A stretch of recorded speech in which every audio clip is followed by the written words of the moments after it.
Hi, I'm Nick the History Kid, and I traveled from New Jersey to support my Uncle Zach in his campaign to become the state senator here in Tennessee.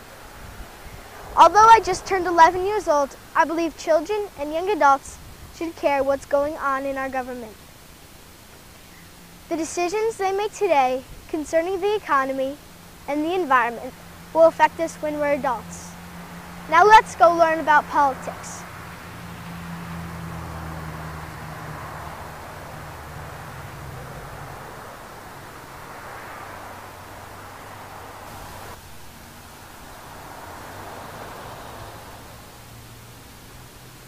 Politics is like a football game. The better team or candidate wins, and then they get the word out.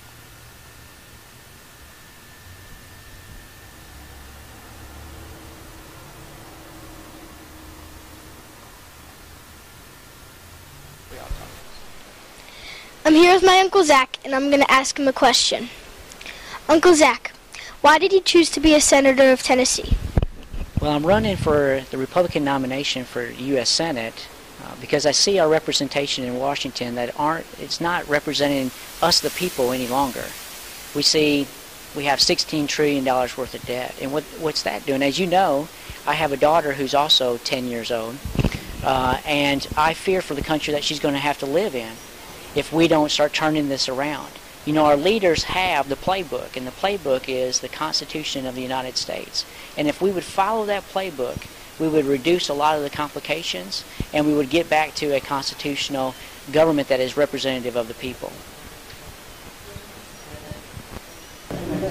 Our forefathers set up this great political system we have here in America today.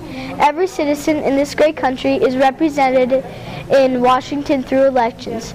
It is our obligation as citizens of a free country to vote and elect national, state, and local political candidates who are trying to convince us that they can do a better job and represent us in Washington, D.C. This is all new to me being 11 years old, and I have learned a lot in the last 6 months with my Uncle Zach running for Senate.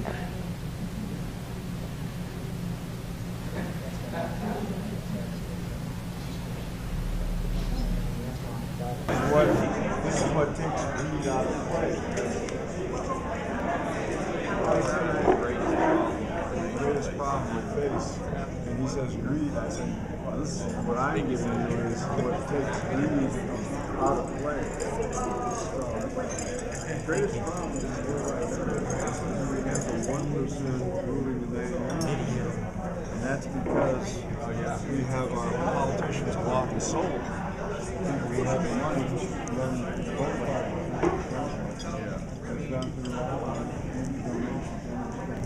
Physical harm. So that's called physical courage. But there's also courage that is moral courage. And moral courage is generally what probably puts people in a position of putting themselves in harm's way. It is what has motivates you to put yourself in that position. So moral courage. Now patriotism, is that better for everybody? I don't want to, okay. Let me send it over here.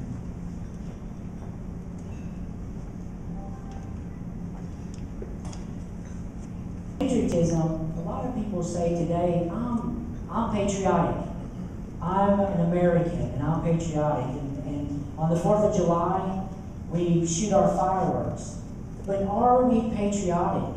Can we say that we are true patriots? You see, patriotism is more than a feeling. It's more than a belief in pride, of having pride of where you live and wanting to protect it. You see, patriotism is a vigorous ability to protect and defend your country. But how can you show true patriotism if you're not sure what your country stands for? You see, we saw a lot of riots this past year, Occupy Insert City, and they thought that they were true patriots. But if you don't know what your founding principles in, can you truly show patriotism? Because do you truly know who your enemies are? You see, patriotism is standing against your enemies. If you don't know the foundation of our country, how can you identify who those enemies are? So it's important that as we talk this election cycle, that we refer back to our founding principles, because that's the winning argument. We can talk about how best to do this or that, but if it doesn't mesh with our founding principles, then we ourselves may be participating in something that has an adverse impact on our Constitution.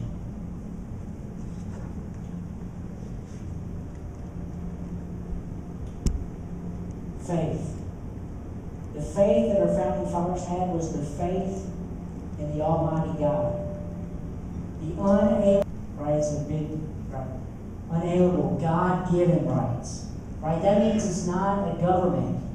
It's not a person that gives you those rights. These are rights from our Almighty God.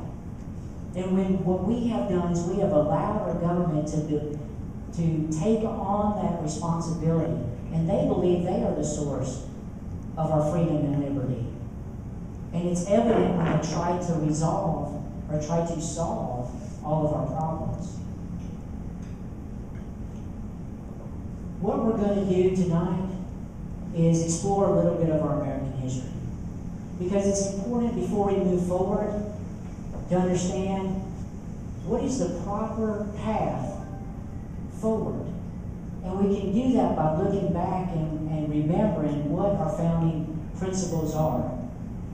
And today I hope to give a glimpse into this American history that you probably don't know.